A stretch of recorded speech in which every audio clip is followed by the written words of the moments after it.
HR studio प्रस्तुत करते हैं एक से बढ़कर एक गीतों का तोहफा। यदि आप देना चाहते हैं आपकी आवाज को एक नई उड़ान, तो आ जाएं हमारे रिकॉर्डिंग स्टूडियो में। हमारा पता है ग्राम चपरीत समोदा। संपर्क नंबर है 6263761697।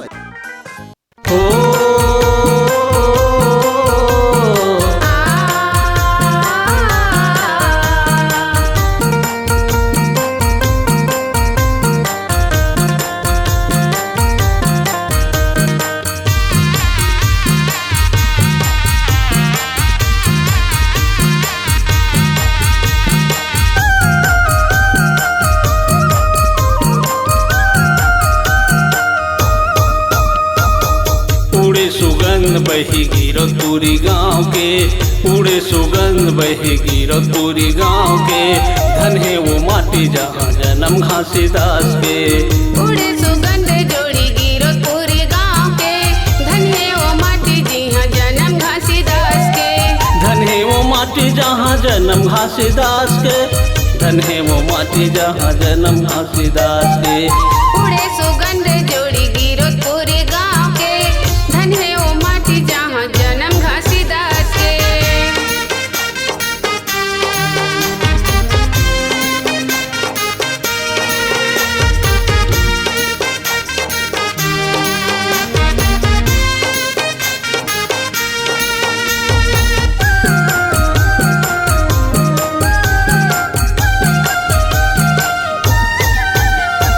सन 1756 बही दिन सोमवार, 18 दिसंबर रहिस पुण्य पुनवार। 18 दिसंबर रहिस पुण्य पुनवार। सन 1756 जोड़े दिन सोमवार, 18 दिसंबर रहिस पुण्य पुनवास।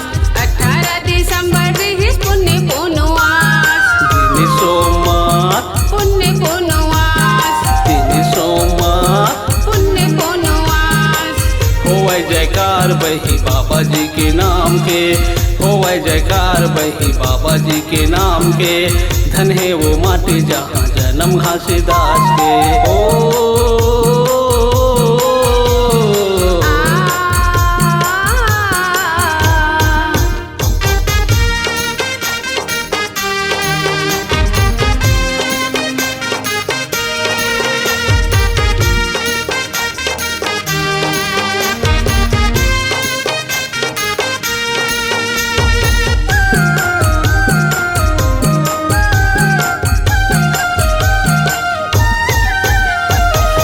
के जन्म में बही धरती मुस्काए है।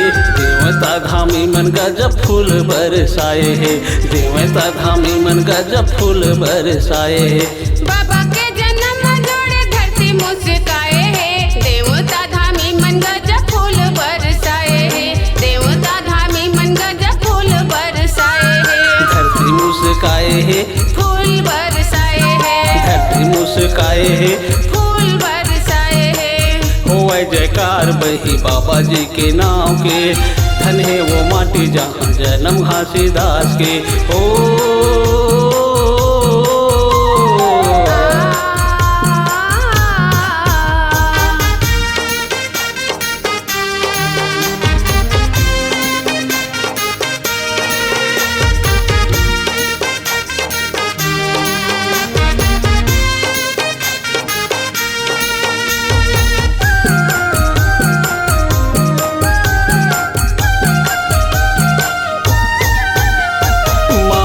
बाबा के घर में मांदर झांझ बाजे। मन खेला कौन का है देवता मन नाचे। मन खेला कौन का है देवता मन नाचे। महागो बाबा के घर में मांदर झांझ बाजे। मन खेला कौन का है देवता मन नाचे। मन खेला कौन का है देवता मन नाचे। मांदर झांझ बाजे। देवता मन नाचे। मांदर झांझ बाजे। देवता मन नाचे। होवै जयकार बही बाबा जी के नाम के। होवै जयकार बही गुरु जी के नाम के। धन है वो माटी जहाँ जन्म घासीदास के। हो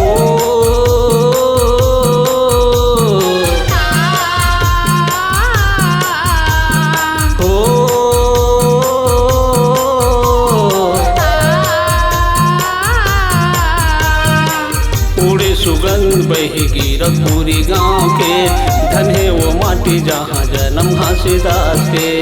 उड़े सुगंध जोड़ी गिरपुरी गाँव के, धन है वो माटी जहाँ जन्म घासीदास के। धन है वो माटी, धन है वो माटी, धन